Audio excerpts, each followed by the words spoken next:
Well, well, well, Utopians, it has finally happened. Adrian Griffin, relieved of his coaching duties in his first season, replacing Mike Budenholzer. Clearly, the front office wastes no time. Giannis is upset, they go and get whoever they need to go get. The way they got Drew Holiday, the same way they went and got Dame. And there's so much to unpack here, but it was abundantly clear what needed to happen. Preseason happened.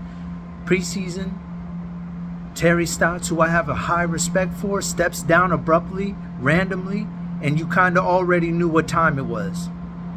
Some can be attributed to Dame, but speaking of time, but we'll get to that, because that's what really is the biggest travesty in all this mess, and what I'm sick and tired of in the NBA, and why the game is getting watered down, and they have to open up the borders and make it more international, because this business model, and I'm gonna get to it, man, because this is the Bucks, the way they're constructed. They're a very large team. So when you got Dame at the one, who's already, he can pass the ball, but he's a score first guard, and he's a guy who can get really, really hot. The problem is you got a lot of complementary pieces that have been who've been conditioned to play with Giannis, and now you're having to adjust to a new ball handler, and really it takes a full season, and the Bucks quite frankly don't have that, because Dame has said in interviews that he only has about 3-4 more years in this league. That's why I thought it was kind of risky, but they know each other, they're friends, Giannis and Dame, so the Bucks decided to pull the trigger. But we got a situation right now unpacking where the team is already used to one guy primarily being the ball handler, and you get another alpha one, and there's an adjustment that goes on. I mean, and if you don't think this is significant, it's like getting a new quarterback.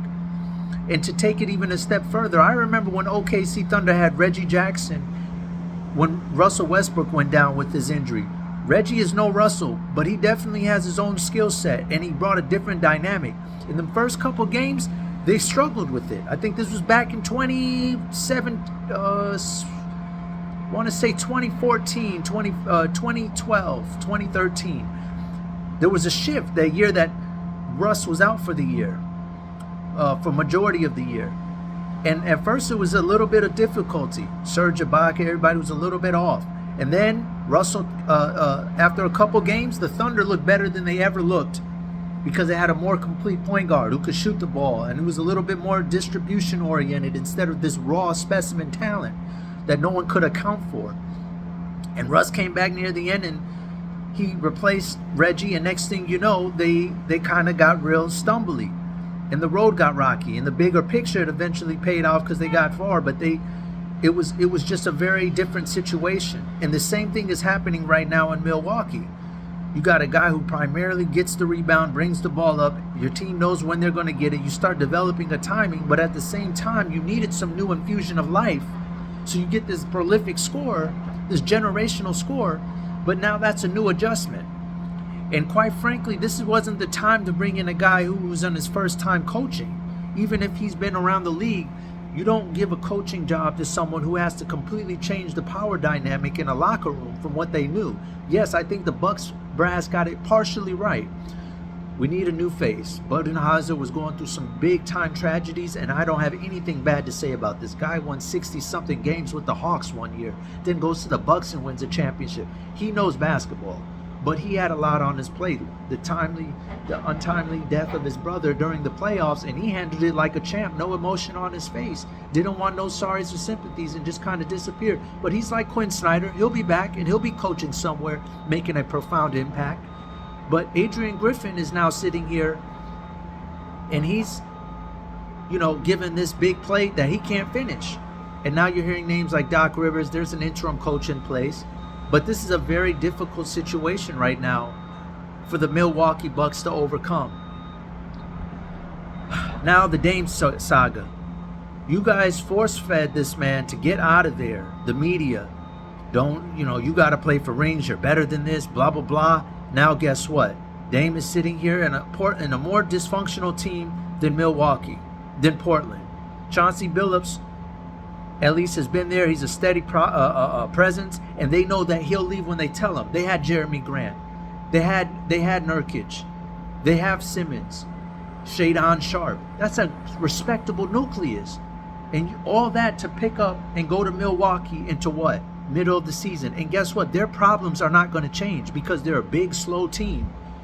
So they're great at what they're great at, but as soon as it goes anything else, they can't do nothing no more. And quite frankly, when that kind of stuff happens, ultimately what you end up doing as a franchise is you end up having to move off of somebody and overcompensate with draft picks. This is a big disaster, and Milwaukee is not any step closer to winning a chip, just like Philadelphia. There's going to be some big-time shakeups at the end of this year in this league. I'm telling you right now, because there are certain teams that are not who they are presenting themselves to be, and it's going to be a drastic shakeup. Welcome to the new NBA. The problem is there's no value being held anymore. There's no legacy player. This is what I was talking about with Pascal Siakam. You're better off just staying where you are. At least with him, they're on the uptake. Milwaukee Bucks are like are more closer to the Warriors than the Pacers, where it's like you guys are trying to squeeze the little bit left of what you guys are, and it's just not that.